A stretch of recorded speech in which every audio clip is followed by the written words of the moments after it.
So, today I am going to talk about the social comparison theory as it relates to everyday life, using examples from my own life. Social comparison theory is the belief that people evaluate their lives based on others' abilities and other circumstances. And they use other people's abilities and circumstances and compare them to their lives. There are two different types of social comparison theories. There is the downward social comparison theory and the upward social comparison theory. We're going to discuss the downward social comparison theory first. Downward social comparison is taking a look at someone else's situation and seeing that in comparison to your life, they are far worse off than you are. So that kind of gives you a little bit of a confidence boost. So, for example, with myself, I am a licensed cosmetologist and I've been in the industry now for the past 12 years. Occasionally, I get to look around, particularly on social media or just looking at, beauty professionals in my area, and I compare myself to them. And a lot of times, just from me being behind a chair, I hear a lot from my clients where they'll say their experiences with other hairstylists are not as good as far as like their professionalism, their ability to ensure the health of their client's hair, um, not being able to have access to their hairstylist, or they're not getting enough clientele.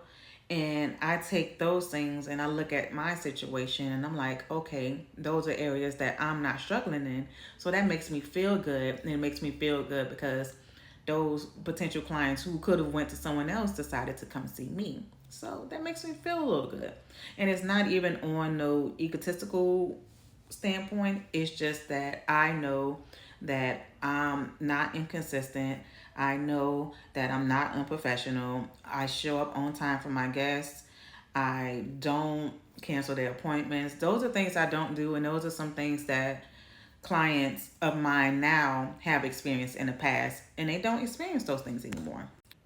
Social downward comparison in this instance is a confidence boost, it's a self esteem boost, but I have to learn to use that sparingly. It's not something that I rely on to keep me afloat.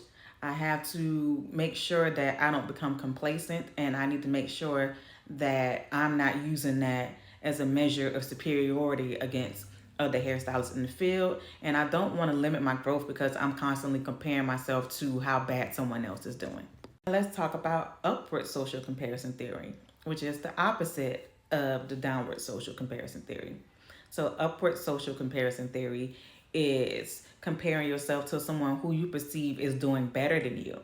So, if I'm being honest with myself, more often than not, I experience a lot of upward social comparison theories in my business of being a licensed cosmetologist, especially in this age of social media. I spend a lot of time looking at successful hairstylists, and I'm like, dang, why can't I be where they are?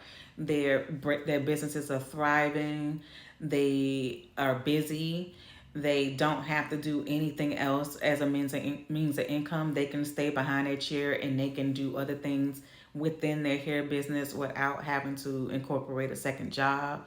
They have their work-life balance in order.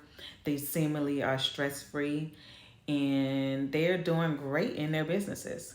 Or I'll see a very talented curly hair, natural hair stylist, and I often wish, like, dang, I wish I had those same abilities. Like, why can't I have those same abilities as them and be as skilled as them?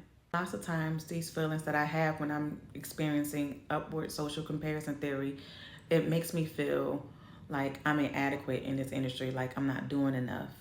If I'm not careful, that's the negative side of upward social comparison theory. It's having a feeling like you're not doing enough, or that you're inadequate, or you're feeling pressure to do better because you see other people out there doing better and you know that you can do the same.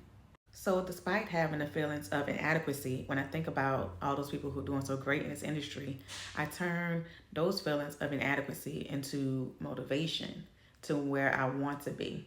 And instead of looking at it as a discouraging thing, looking at it as an encouraging thing. So, in conclusion, experiencing downward and upward social comparison is not a bad thing. So, just think about it like this: downward social comparison helps you with your confidence in your confidence area, upward social comparison helps you with motivation. And both of them can be used in a positive way, but having too much of either or can be detrimental. You just have to understand when it is healthy to use them and when it is not. So being very self-aware is important.